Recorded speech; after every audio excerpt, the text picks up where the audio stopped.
Select New from the main menu, and this is where you can choose your cover specifications. For more details about these elements, just refer to the user guide. Select OK, and you will see your new canvas ready for designing. Selecting the text box, I'll go ahead and type in my title. Then I choose a font from the list that shows all the fonts I have stored in my own computer. From there, I can also customize the size, color, alignment, and orientation. Plus, I can change the tracking and leading of the content and apply different styling such as italics, bolding, and shadow effects. So now that I have the title where I want it, I will go ahead and add in a subtitle the same way. Book Coverly shows basic text sizes, but if there's a specific size you need, you can just go ahead and type it in. So I'm going to go ahead and select from my font list, try to find the perfect font to use. Okay, so when in doubt, always go with Adobe. That looks good. I am going to center it right beneath my title, like this. Awesome. Okay, now we are going to create a bar.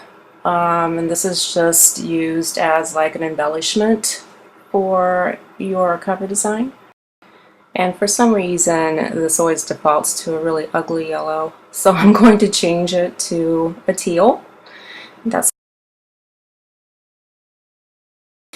And bars are really good for using as a place to highlight like a quotation or a review. And now I'm going to choose a background image. Two of my favorite places to find free photo images are pexels.com or unsplash.com. So I'm just going to center it right on the cover. I'm going to adjust the transparency. This is something very cool, and I use it quite a bit for my background designs. Then I will move this layer clear to the bottom by clicking the down button. Now I will put in the back cover copy and show you how to apply some different text styling in the same box. So the first thing I will do is set a 20-point indent at the beginning of each paragraph by typing in a bracket tag. Then I'm going to separate some text and make it larger with a type size tag. This particular tag will have to go at both the beginning and the end of the selected text.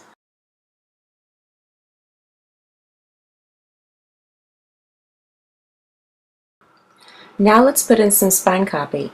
I'm going to duplicate the title box by clicking in the box to highlight in red, then selecting Ctrl-C and Ctrl-V on my keyboard. In the orientation drop-down, I select vertical, and then I will size and adjust to fit inside the spine area. I'll go ahead and do the same thing for putting in the author name and also for the back cover header. Okay, so now I've finished the spine copy and back cover header. I'm going to go ahead and make a few more design adjustments with the bar, and I will change the transparency so the background comes through a bit, as you will see. It's always a good idea to save your work throughout the process, so I will go ahead and do that. Then I'm going to add in the ISBN barcode. I click on the ISBN button, and then I will add my ISBN number and also the price if I want this as well. The price is entered with the country code followed by the 4-digit price. For example, 5 represents the United States dollar, so 51295 would be $12.95. And you can refer to the user guide for other country codes. So now that I have the cover the way I like it, I will save one last time. Then I will select Generate As from the cover menu and choose PDF. And now my cover is converted and ready for submission. Now let's go ahead and turn this into an ebook cover. I will select Export to ebook from the menu, and in the pop-up window I will type in my desired resolution or size and select which parts of the cover I want to generate. Then I will select Browse to save it in a folder, give it a name, and then I can go ahead and export either in JPEG or PNG format. And now I have my cover converted into a high-quality ebook that's ready for publishing. Thank you for watching, and I hope this has been helpful for you.